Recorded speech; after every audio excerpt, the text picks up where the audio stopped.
Uh-oh. Hang on.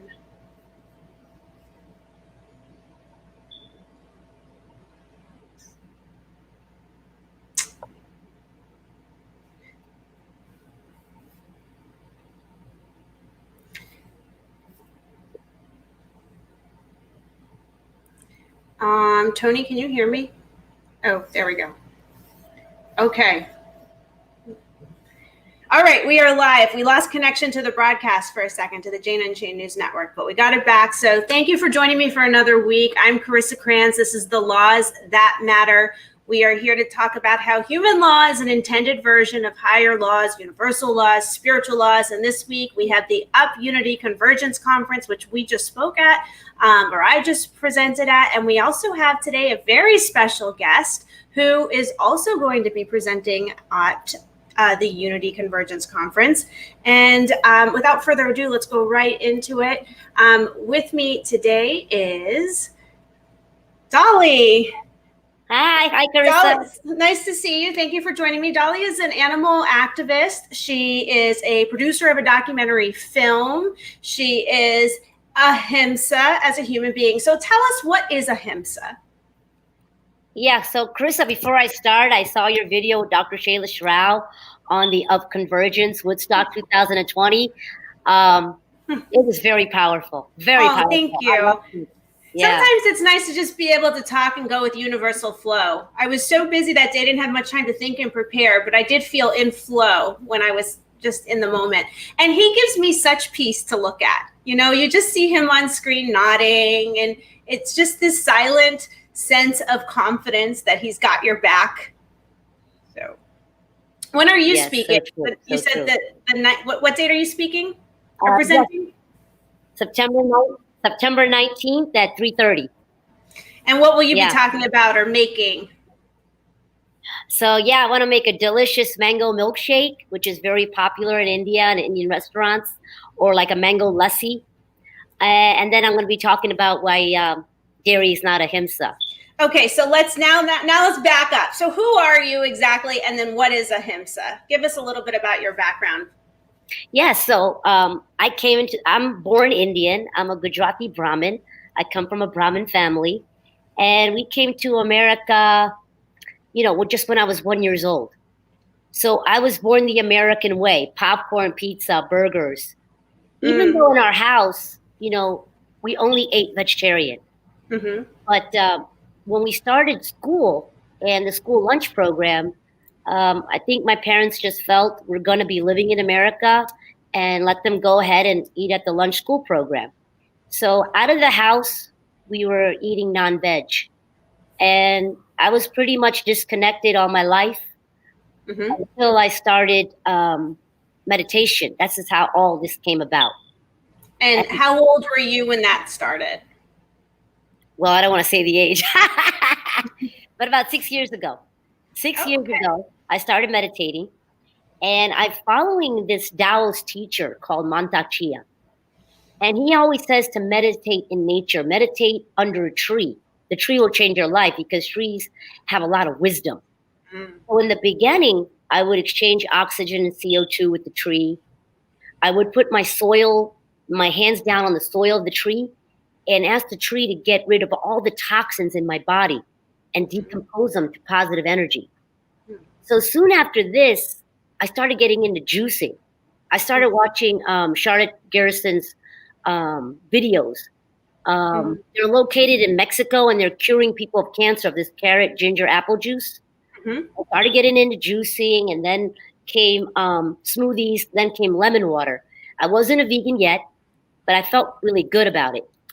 And continuing to meditate at the tree. And then I would say, show me knowledge and truth and make my heart multiply and multiply and multiply. So when I came home one day while watching a juicing recipe, I bumped into another video called The Best Speech Ever by Gary Yovalsky. I'm sure a lot of people have heard of him. And it was on animal cruelty. And boy, oh boy, it hurt me so bad. That night, I tried to make dinner, and I pretty much had a breakdown on the kitchen floor, and I went vegan overnight. Wow. So you just had that aha moment. Yeah, yeah. What were you making for dinner that night? Probably some Indian food. It wasn't meat. Yeah. It wasn't even meat. No, it wasn't. It wasn't. No. And I wasn't that much of a heavy meat eater at home because I would still cook my foods that I learned from my mother, which was vegetarian. But we did eat meat. I'm not going to lie. We did. So after that, I was a vegan, and something inside of me I wanted to share this news with everybody. It's like, how could people not know about this, And Right. so I knew that I had to be more than just vegan. I had to be the voice for the voiceless. Mm-hmm. And while I was meditating one day, the tree actually told me, why don't you talk to your own people about the dairy? Because both, Hindus and Jains are pure vegetarian. They don't even eat eggs. Mm-hmm. So I was like, wow, yeah, that's what I got to do. So I said, I should start by talking at the temples, because usually people that come to the temple are pure vegetarian. So yeah, I just called my mom and told her, look, this is what I want to do. Can you put me in touch with anybody? And she got me in touch with Dr. Shulek Jain, who also spoke at the UP Convergence conference. And he got me in, and I did my first lecture at the Jain temple. And this is how my journey started. I started speaking everywhere. Rice University, the LA Reggae Veg Fest, and Rowdy Girl Sanctuary. Anybody would call me. I wanted to speak on the mother cow and her baby anywhere I wanted to. So yeah, and I think that's an important message because, like, I know people who follow an Indian teacher, for example, for meditation. I don't know if you've heard of Babaji. Have you heard of Babaji? There's a lot of Baba. Okay, I guess I don't know which one, but I know this is one that has a major following, and they have an ashram in India in the mountains, and his whole following is completely vegetarian and no eggs, and dairy's allowed so long as there's no rennet in it. And I haven't actually approached I'm very, very close with some of his followers. Like, I'm a very spiritual person. I'm Jewish by birth, but I think I'm much more Buddhist in my approach to life and just spirituality. Yeah. But I know if I said something to his followers, they would totally wake up. They're just such awakened human beings. They travel from the United States to India every year to live for a month in an ashram to get his, spiritual wisdom and to be in his presence. And I've heard him speak. He is definitely wise, but there is a disconnect here on the dairy. There's a disconnect in that it's not cruel. Yes. So, So you're actually on a very special path that I think a lot of people, you're addressing dairy on a path to those that are already on a religious path of compassion as a religion, as an institutional religion. I mean, other religions like Judaism or Christianity, that they're not vegetarian-based religions for the compassion, lack of cruelty. So it's an interesting approach that you're taking, and actually very unique. Thank you. Yes, I'm trying to get the Indian vegetarians believing in pure ahimsa to go vegan, make this one switch. And we need to start at the temples. Because, go ahead. I was going to say, so what is ahimsa? Yes. So the word ahimsa, it's the most beautiful word ever written 5,000 years ago by the Upanishads in our scriptures. It means non-violence to all living beings in what we think, in what we say, and what we do. Ahimsa is the highest form of religion, a duty that you can do, which means no harm. So, like Philip Wollen says, the word is so elegant, enduring, and empowering because it describes our character. Yeah. And I think one thing that I said at Dr. Rao's presentation the other day is integrity is when you align what you think and what you say and what you do in your heart, everything. So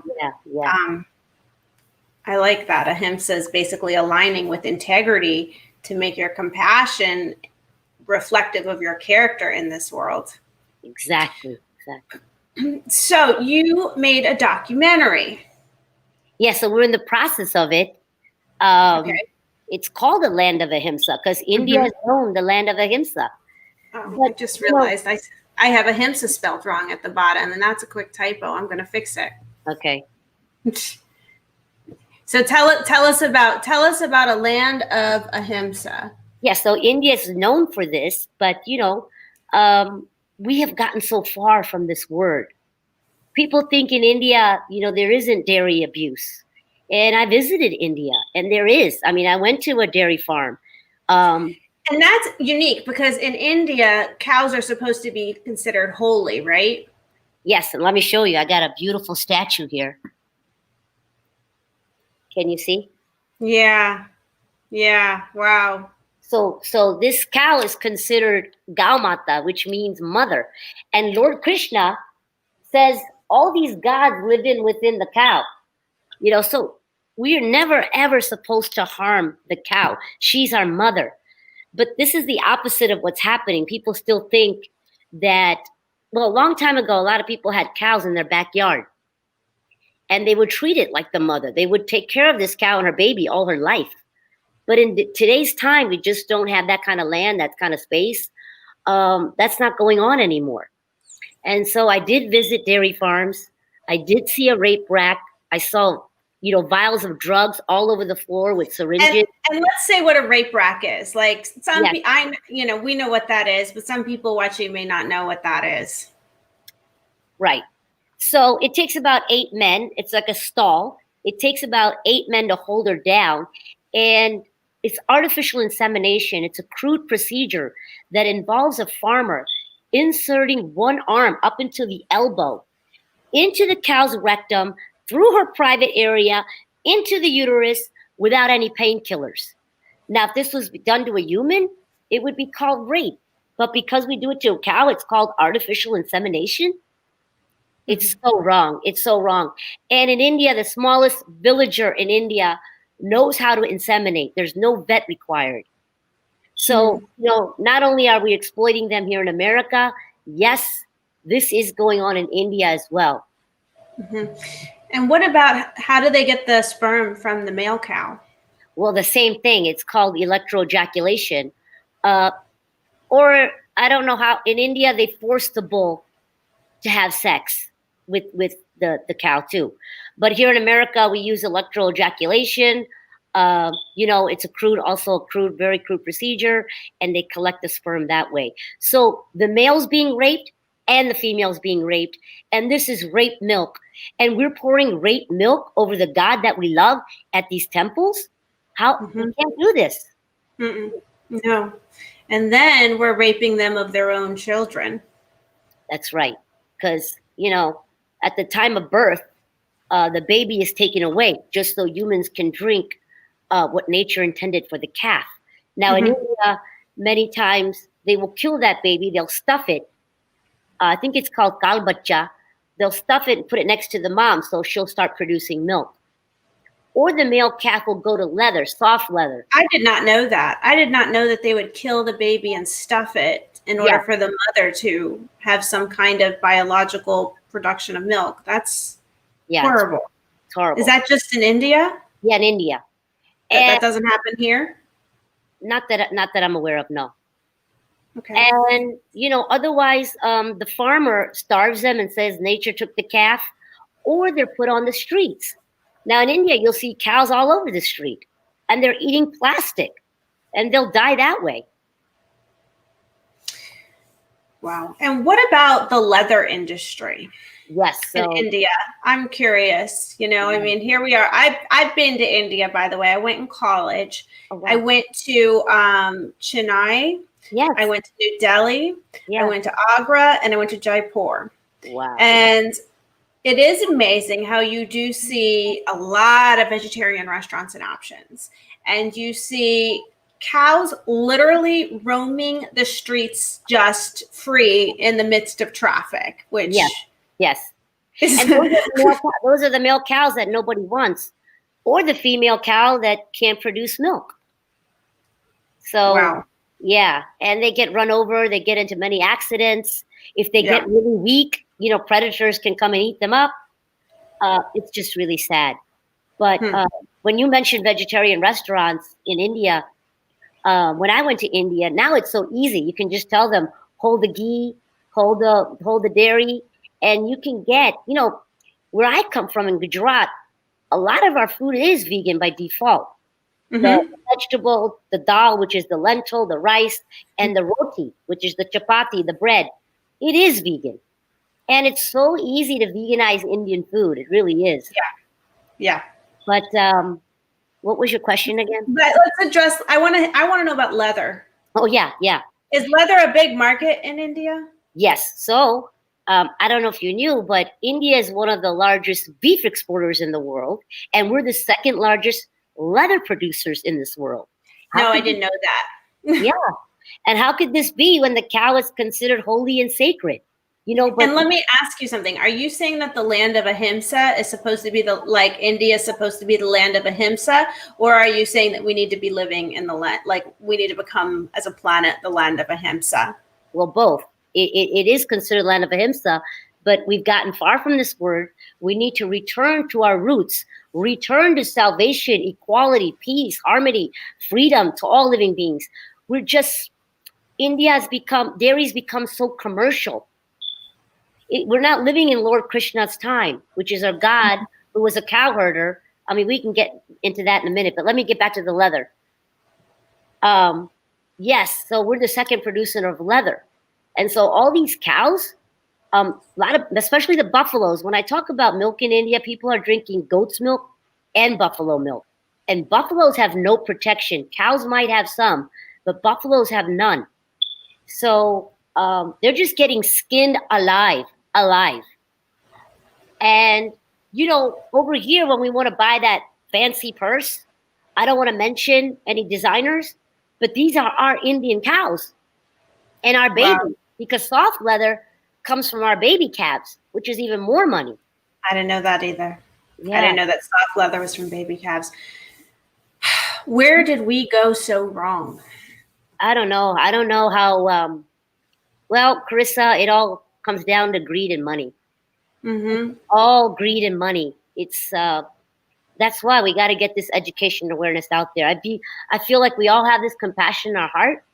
We just we need to come back home. We need to get back to our roots and align our values with our actions.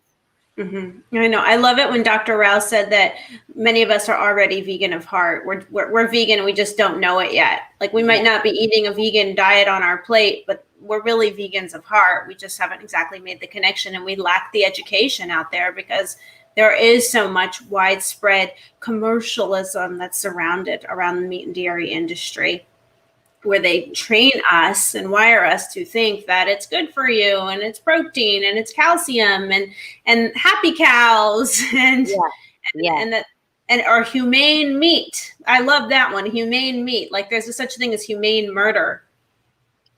It's just the temples here, the Krishna temples will say Ahimsa farm or Ahimsa milk.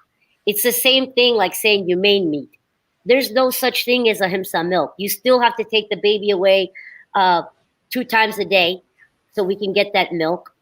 And these Hare Rama, Hare Krishna temples, yes, they take care of these cows, but where are all the male cows that are being born? Where are they going? What's the answer to that? I don't know. Here in Houston, I went to a Krishna temple and I wanted to go see the farm. They invited me very nicely. I saw 3 female cows there. And I asked these questions. How are you going to get them pregnant? They didn't answer that. And how often are you going to milk them? They said twice a day. But all this milk is going at the temple because we pour milk over our deities as a sign of respect in the temple. Imagine gallons and gallons of milk, millions of temples in India, millions in America, and we're pouring these gallons of milk on our deities. And we're using it in our ghee to light diva, or we're using it as sweets at the temple. So there is no Ahimsa milk. We just don't have enough land, water, food. It's not sustainable. Have you found that your message is being well received by any of these temples? And have you seen a change by any single one of them in terms of ditching dairy?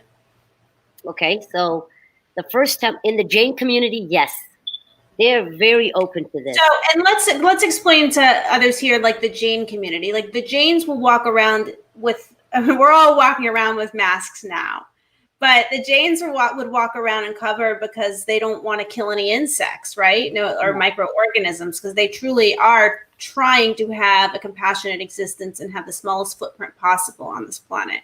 So, yes, how are the Jains, taking this message? The real religious Jains, you're right. They'll wear a mask, no meat, fish, dairy, eggs. They don't even eat root vegetables, potato, carrot, because there's microorganisms that might get harmed during the pulling of that.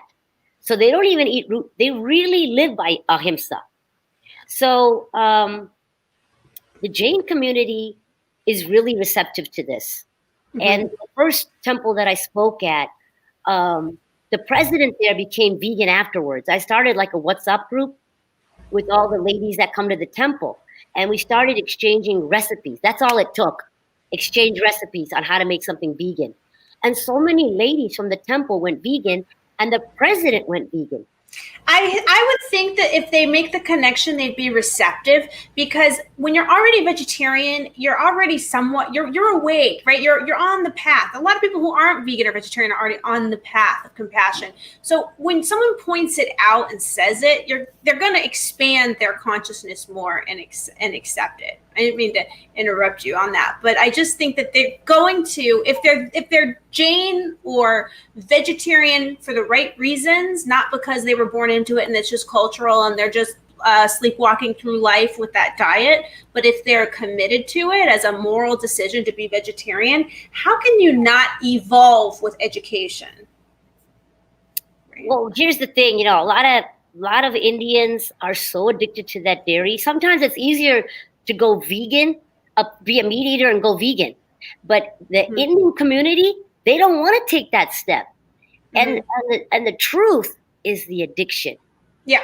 So let's talk about that, the addiction. I want to hear about that too. But before we go into the addiction, don't let me forget that thought. I want to tell you a funny story that came to me when you were telling me about them not wanting to pull out a vegetable because it could harm the microorganisms and the insects at the root. So my best friend growing up, my childhood best friend, from the third grade all through high school and college, his name was Rupak. He's Indian. I would go to their house we went to prom together 2 years in a row, like my ultimate best friend. And I would as a vegan, I'd go to their house like all the time because she was the best vegetarian, like food Indian cook in town. Like there are Indian restaurants around here. None of them hold a candle to Mrs. Shaw's kitchen to this day. So anyway, I was at their house once and there was some bug infestation. Like there were like these flying ants everywhere. And we couldn't kill them, right? So what were we going to do? So it was me, his mom, his dad, his brother. We all had these like masks and these vacuum sucking machines. And we were going around the house sucking all the insects infestation. And we were going outside and we were freeing the bugs in the bag and like sucking them all in again, because they were just, compassionate beings. Wow. His parents were just in the right place in the right heart. Unfortunately, she had two boys, and Rupak and I were childhood best friends. He's someone I'd get together with now. We've, over the years, it's been a long time since high school, we'll touch base, but unfortunately they're total meat eaters now. Just didn't stick with it and I can't explain why. They're compassionate boys, men now. They're good people. Yeah. They were raised in the right household. Yeah. I have no idea.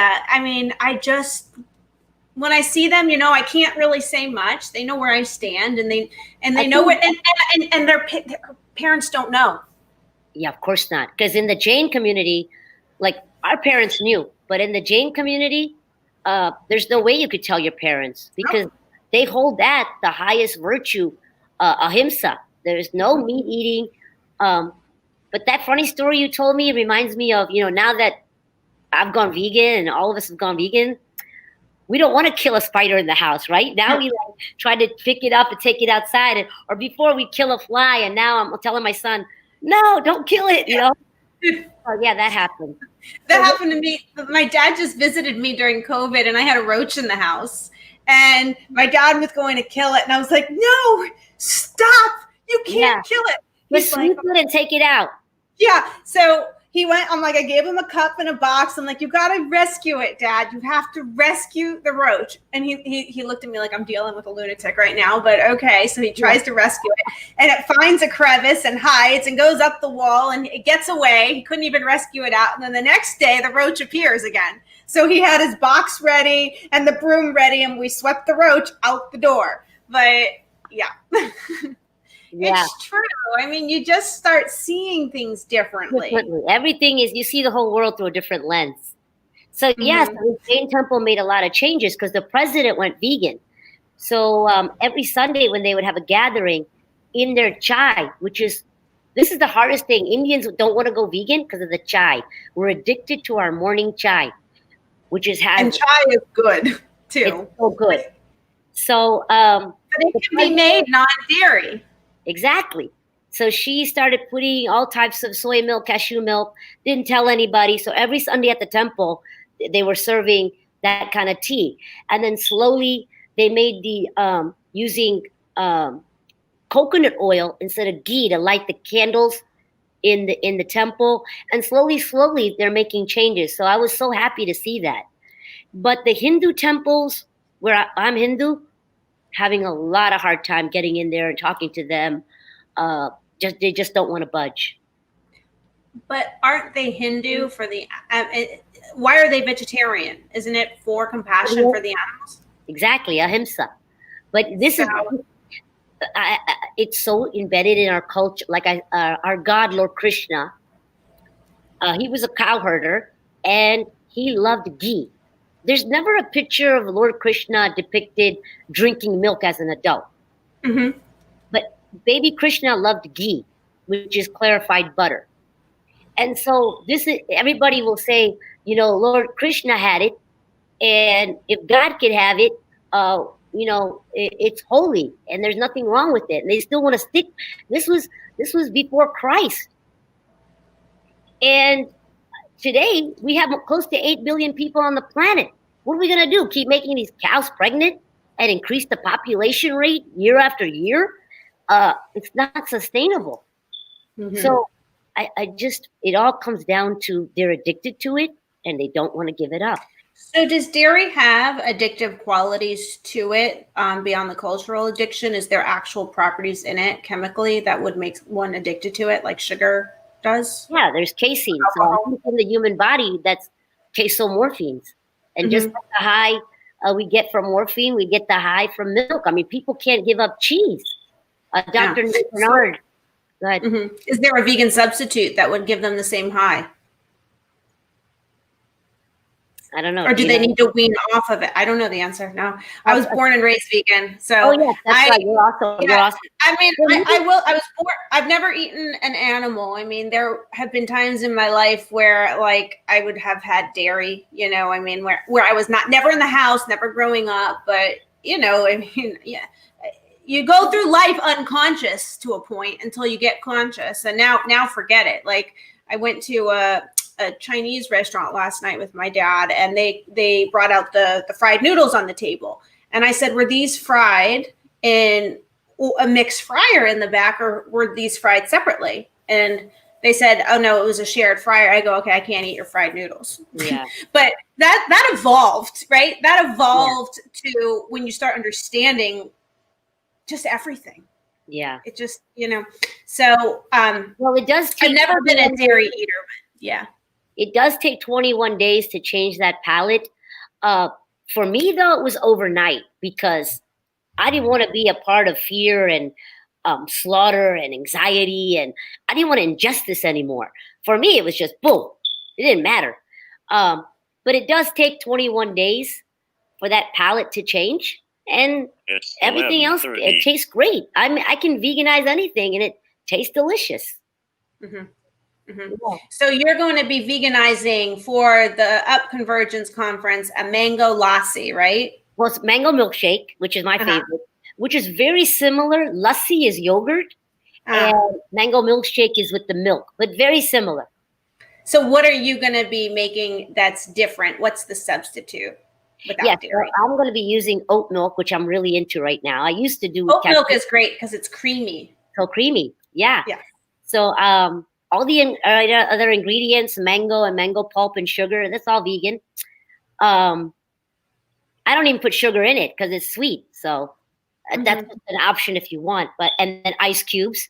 And then we're going to use vegan Cool Whip on top. Wow, I didn't even know they made vegan Cool Whip. Yeah, it's made from coconut milk. Wow, I'll have to get that. Is that just at the normal grocery store, or where do you buy that? Yeah, you get it at the Kroger's here in Texas. Yeah, you get it right next to the Cool Whip. You'll see this coconut Cool Whip. I forget the name of the brand. It might be made by So. I'm not sure. Yeah, so delicious. So when did you get the idea to start your documentary, The Land of Ahimsa? When did that come to you as a burst of inspiration? Yeah. So through all this journey, I started meeting a lot of vegan activists in India through social media. And I'm talking to them and I'm like, wow, there is a great vegan movement going on over there. And one of the largest animal liberation marches was happening in India. And they were inviting me. So I'm telling my husband, I got to go. I got to support my brothers and sisters. And I'm also a granddaughter of a freedom fighter who fought with Mahatma Gandhi. Wow. He was with Gandhi side to side at the Salt March. He's gone to jail with him, lived in the ashram with him. And, he fought on many social justice issues and he marched with him at the Salt March. I had to march back. I had to go back to my motherland and march. And I felt like, I want to do a documentary. I have a lot of questions. I have questions about Ahimsa. I have questions about Lord Krishna, spiritual leaders, activists. I was thinking if I go, I might as well make a documentary because there is a vegan rise going on in India. I met a lot of vegan entrepreneurs, plant-based doctors, athletes, and activists, and even spiritual leaders. So I said, you know what? Let's do a documentary. My husband's like, okay, let's go for it. So how'd you do that? So you went there and did you film it yourself or? Well, my husband, we're so lucky. My husband's friend, who's like a brother to him, he's a Bollywood director. Oh, wow. Yeah, Mr. Ariman. And we called him and we said, look, this is what we're interested in. Can you do it? And he's like, I love challenges and sure, I'll help you guys. So we got a wonderful Bollywood director helping us in India to make the movie. Yeah. And how long were you there filming? I went 3 times. I went 3 times in the past 2 years. Okay. And what stage is the movie at now? We're 90% done. But now because of COVID, things in India even got stricter. In India, they couldn't even leave their apartment so my director couldn't even leave. And our hard disk, our video clips were at a studio. Now we find out the owner of the studio passed away. And it was hard to get in there to get our stuff. I mean, in India, it's very complicated. Finally, I think the director got our hard disk and everything. Then our editor got sick. He got a brain tumor, had surgery. So now he's feeling better.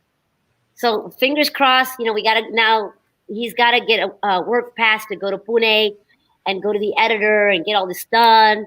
After that, we have to do some PR work. We're trying to raise funds for the PR work to be done.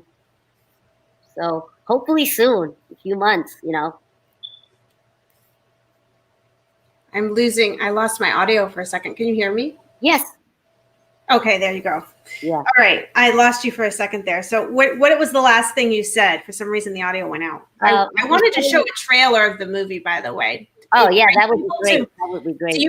Could you maybe bring up an extra tab and we can show it on screen share? Or I can try to do it. Let me see if I can do it. But I don't want to lose. I don't know. I don't know how to do all that. Let me try to do it. If I enter the broadcast studio with another link here, I think I can possibly pull it up. Let's see. Okay.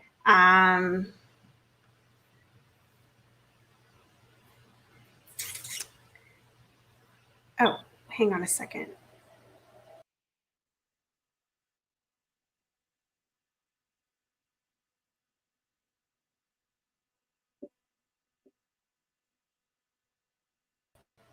Okay, Tony, I see you're there. I hear an echo. Let me move. Let me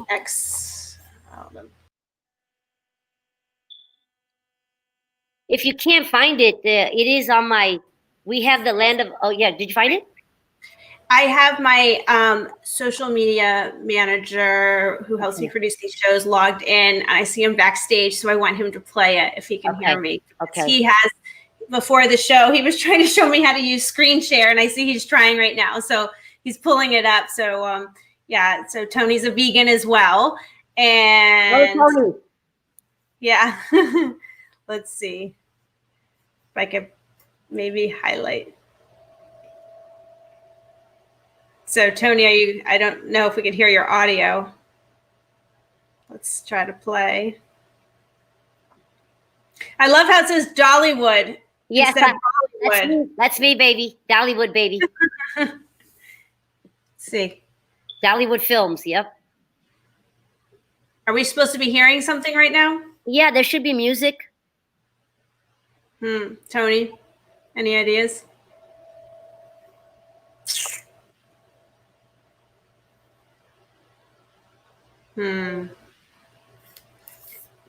Yeah, there should be music. I'm not sure.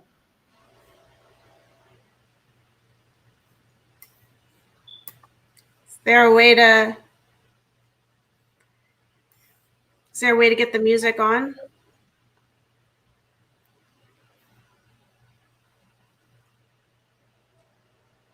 Well, why don't you narrate? Tell us what we're seeing. Yeah, so basically, if you guys want to watch this, it's on the Land of Ahimsa documentary Facebook page. Please join me there. Please like and share our page. Basically, right now, we're talking about the contradiction. In the temples, we pray to our elephant god, Lord Ganesh. Yet outside of the temple, we're abusing them. Tourist rides, labor, at weddings. We pray to Lord Ganesh. Right there is Lord Ganesh. We pray to Lord Hanumanji. This is our monkey god, Hanumanji. See, we're pouring all this milk over deities. Yet we're abusing monkeys outside of the temple. We make them dance, which involves a lot of cruelty. See, he's teaching him to dance. Tourists come and pay money for that. Yet we pray to Lord Hanumanji. This is Lord Shiva. This is Gaumata, where we pray to Gaumata. Yet outside of the temple, we are harming her. This is a man who's trained this cow to say yes or no. She's probably been so abused by learning that trick. And so you can see the contradiction that India is not the land of Ahimsa. How can in the temple we say one thing but do another? And of course, Dr. Neil Bernard, who I got to meet in my journey, talking about, it's healthy to drink calf's milk if you're a baby calf, but not if you're a human. And again, we're talking about how gallons and gallons. This is a spiritual leader, a Jain leader. He's saying that, Indians and Jains can fast for 30 days, but they can't give up dairy products. And how, look at all the dairy that's being made, in our sweets, in our ghee. Dr. Riz, he was also interviewed by Dr. Rao in the UP Convergence. There's Dr. Rao himself talking about the environment.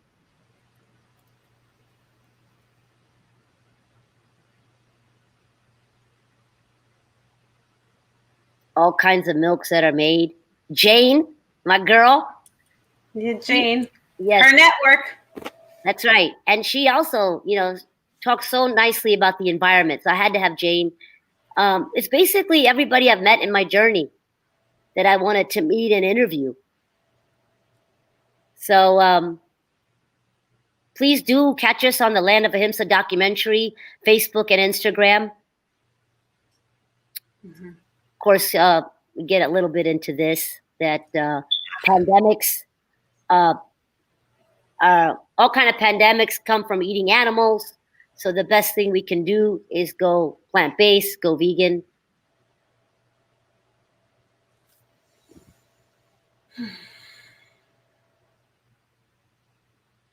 All right. Well, thank you. Yeah. Thanks for walking us through that. I'm sorry the volume didn't work. I'm not the most tech savvy person sometimes. But yeah, everybody wants to watch it. Find us please on Facebook and Instagram, The Land of Ahimsa. So, and when will it be coming out, the actual film? Well, once my director needs to go into Pune, and right now you're not allowed to leave your state unless you have some kind of special work permits and stuff like that. So he's trying to get that to meet the editor. They have to sit and edit the rest of it. It's not that much. It's just getting this done. I'm praying, Yeah, what's the anticipated time frame with COVID now being, taken into account? Because let's face it, everything's being delayed these days because of this pandemic. Everything's changing. So delayed. It should have been out by now. So maybe another, 5 months. I'm praying that it's. Oh, wow. And now we just have to get the funding for the PR, join our GoFundMe to support this cause, the Land of Ahimsa. And where can people find that? Yeah, where can people find your GoFundMe? Just GoFundMe Land of Ahimsa. But if you go under the Land of Ahimsa Facebook, there's always will be a GoFundMe contribution saying that if you want to contribute to this cause. Mm-hmm. Yeah. And what else are you doing in your day-to-day, like your job, for example? Is it in the vegan world, or is this documentary now your job, or how are you? Well, I'm just a stay-at-home mom. But yeah, the documentary is taking up a lot of my time. But, I'm a nature lady. I'm always in nature. There's lots of ducks in my neighborhood. I feed them every day. I feed the turtles, the fish. I meditate out there. I'm just always outside in nature. And anytime any animal gets injured, I take them to the wildlife lady and we rescue, I raise 2 ducks and put them back out into my lake, Hope and Lucky. Of course, that was years ago. They passed away, but I'm always helping that. We had a foster dog. Now we've adopted a dog that was abandoned. So where's that dog now? Miko, are you here? Miko, Mayo, where's Miko? While you do that, I'll show you my abandoned dog that I just rescued. Has been on my lap this whole show. Oh, he's so cute. This is Pumpkin. Hi, Pumpkin. Oh. She just has to be around me at all times. She's 4.5, and she just was.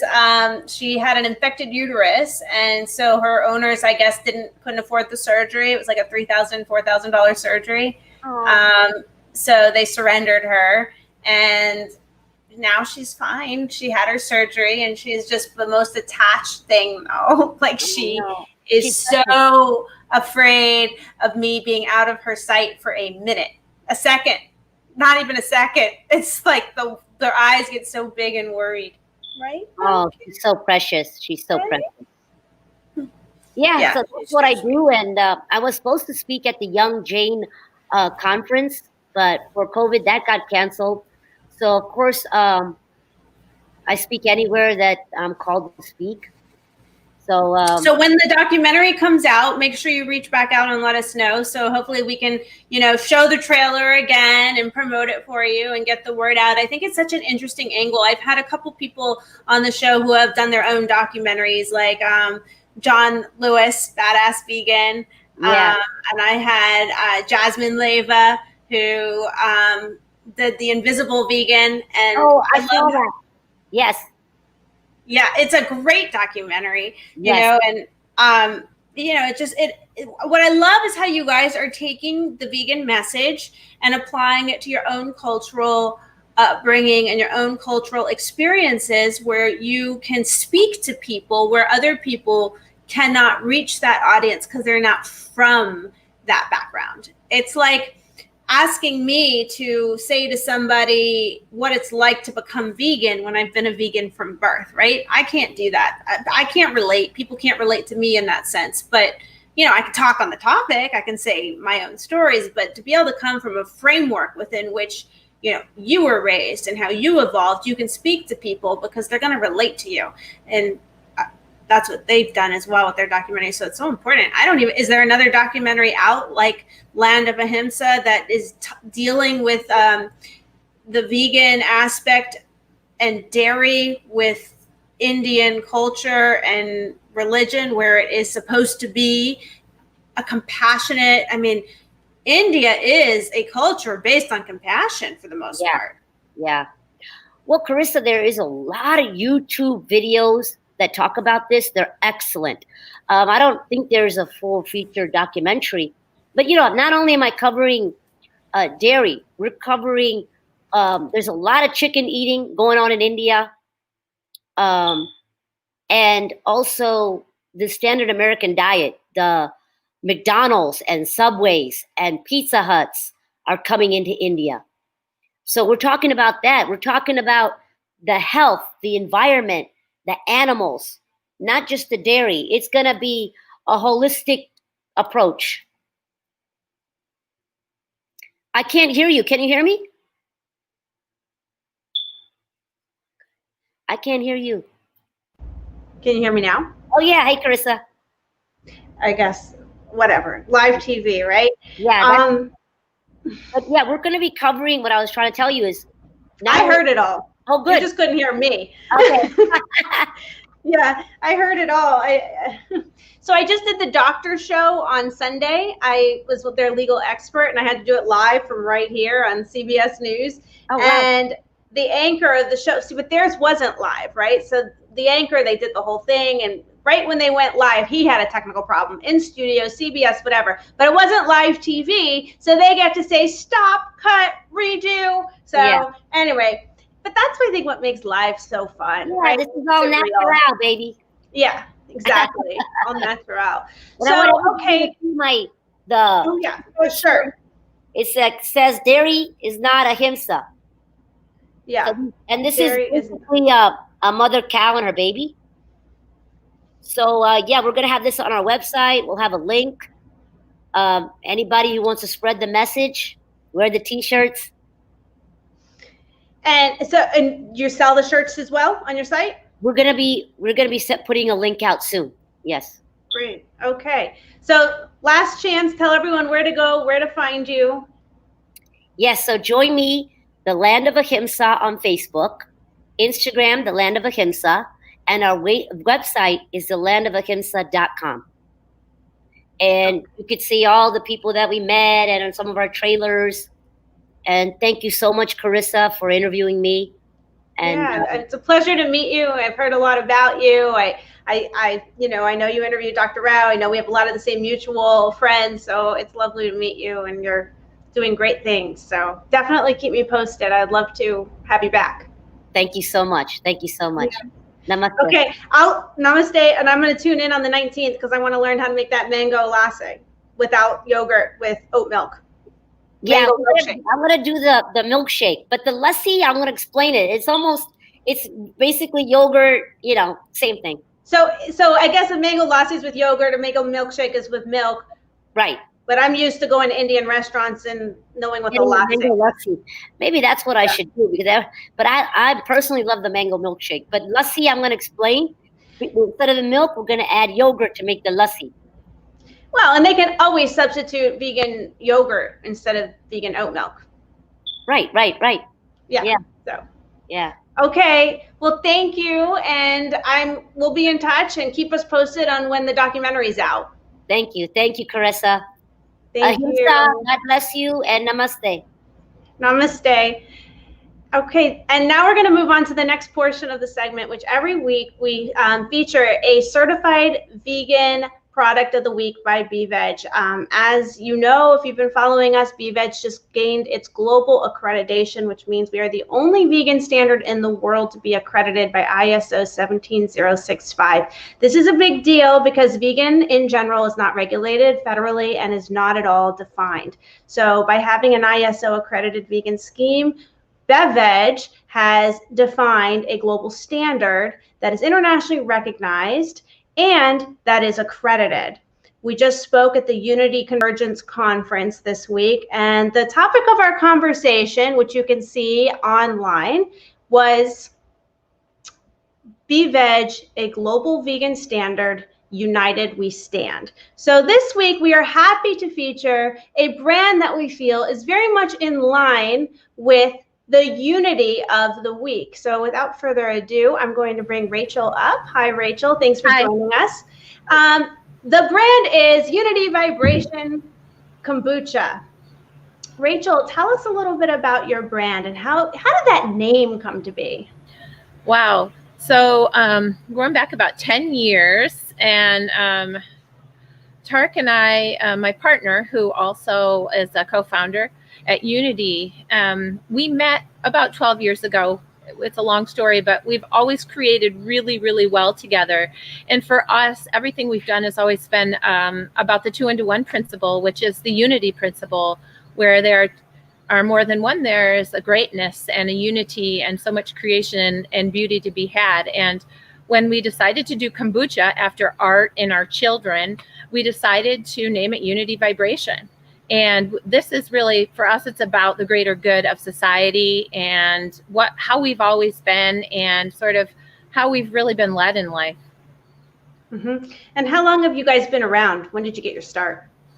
We started our company about 11 years ago. We were the first kombucha company in Michigan, and we actually started in Santa Barbara, California, and then we moved back here and decided to start a kombucha company. There was a bit of a crash in the economy at that time, and I wasn't doing massage therapy, and Tarek wasn't doing automotive engineering, and so we got together and thought, what do we want to do that's meaningful?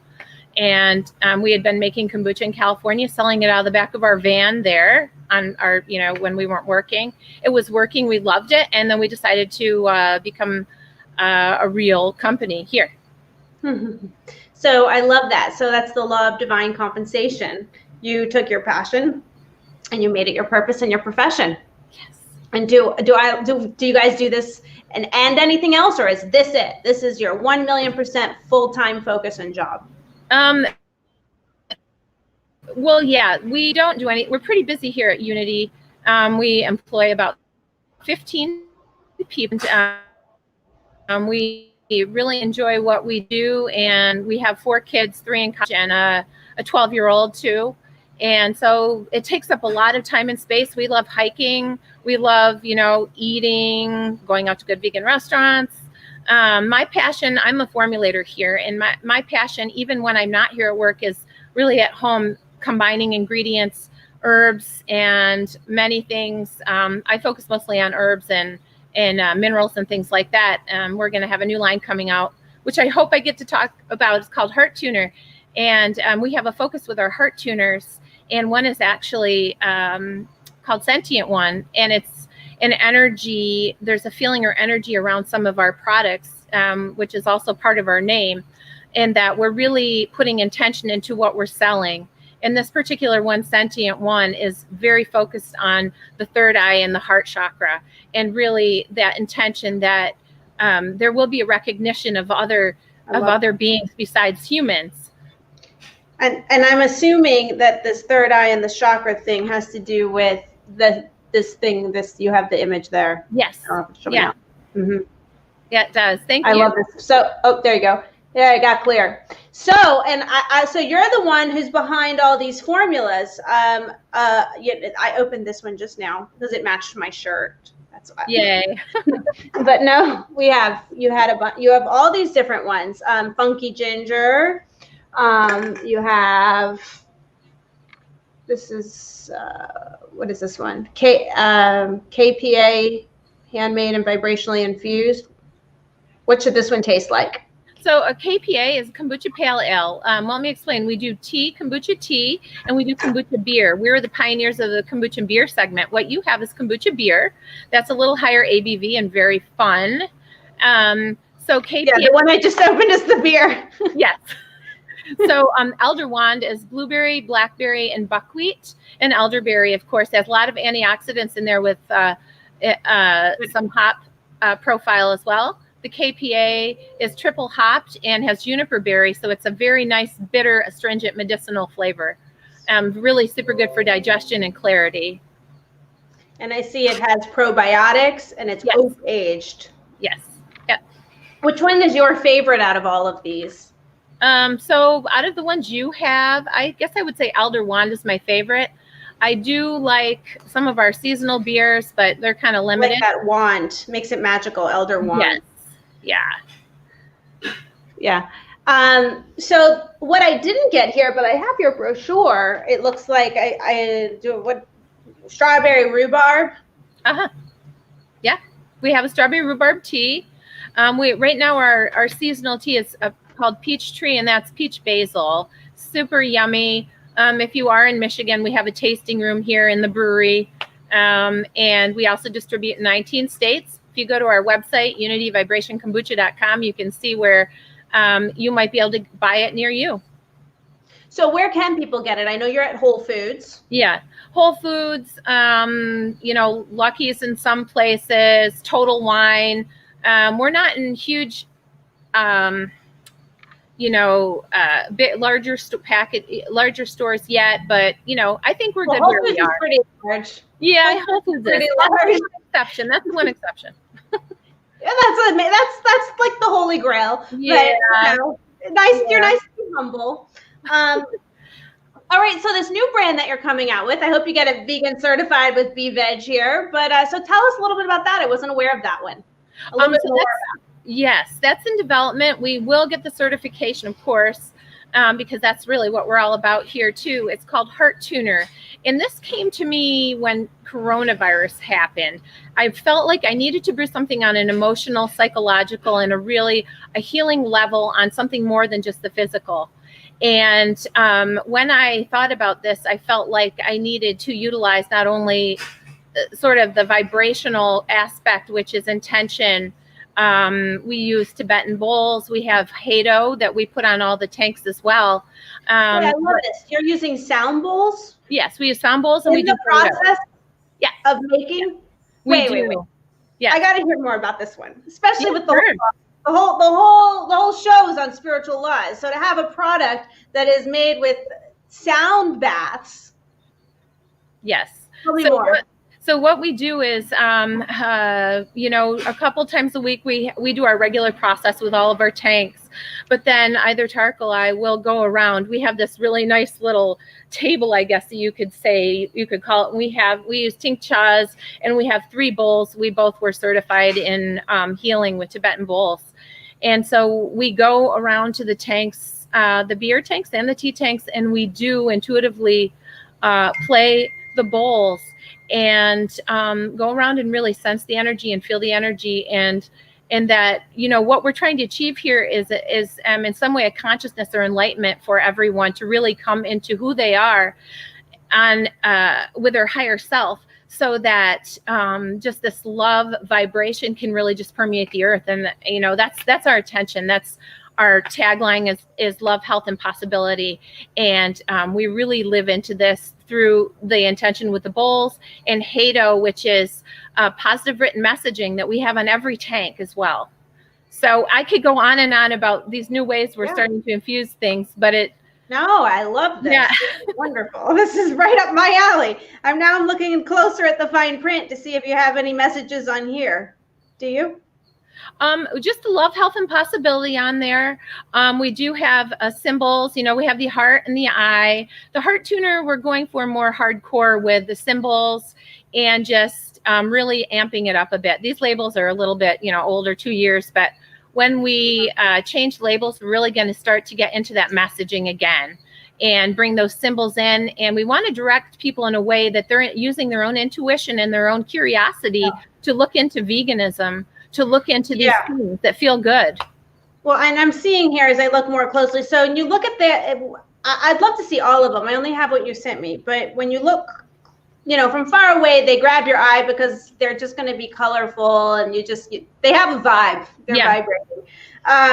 But on the front of the label, if you look at it, those little waves on the front are supposed to be reminiscent of, and you see the Tibetan bowl, which is in the logo on the front. That's actually a bowl on the front. It's hard to kind of tell, but that's actually a bowl. Oh my God, you're right. That is a bowl. It's not a circle. And then the vibrations are going out. Ah, so now I get it. This is a bowl. Yes, it is.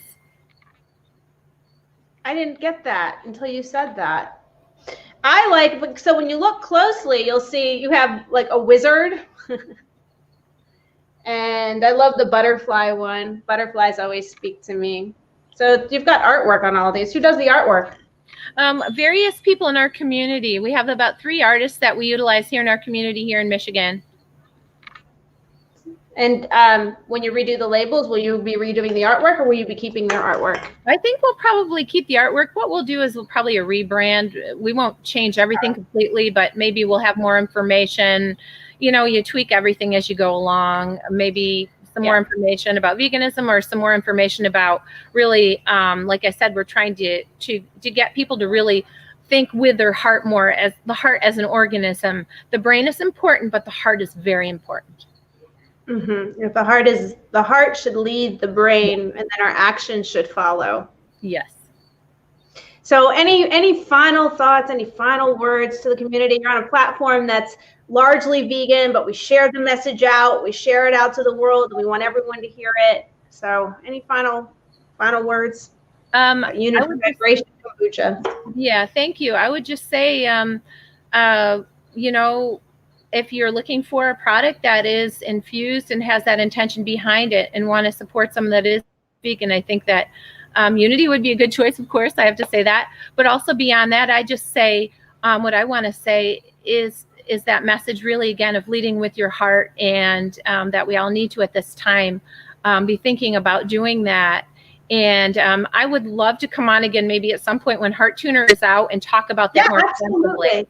Yeah, I'd love that. Yeah, we'll work with you. We'll get it certified. We've changed a little bit in our process since our accreditation as well. Our process is slightly different, but we can talk about that separately. And I think it'll actually benefit you because you're the manufacturing facility, so we can work together to ensure that the facility is certified, and then that can include all your brands. So it'll actually work better for you. And I would love anything that has to do with a brand to enlighten the community and enlighten the world, and that not only is vegan, but elevates consciousness and their message.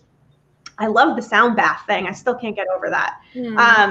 I mean, how awesome to be able to put something into your body that is so emotionally charged with the right intentions. I mean, we're putting meat on our plates these days, and we're totally disengaged with the violence and the suffering and the fear that goes into what we're putting in our bodies. It's amazing to choose a vegan diet and vegan products that are already certified vegan. That's great by BeVeg. But it's even more amazing to have a product that's certified vegan and that is being made with these clear, intentional manufacturing process procedures into place. Like, you have standard operating procedures that are infusing spirituality and compassionate intentions into the final product that the consumer is consuming. That's rare. I don't know. I can't say I've really had anyone on the show that's talked about that. That's pretty remarkable.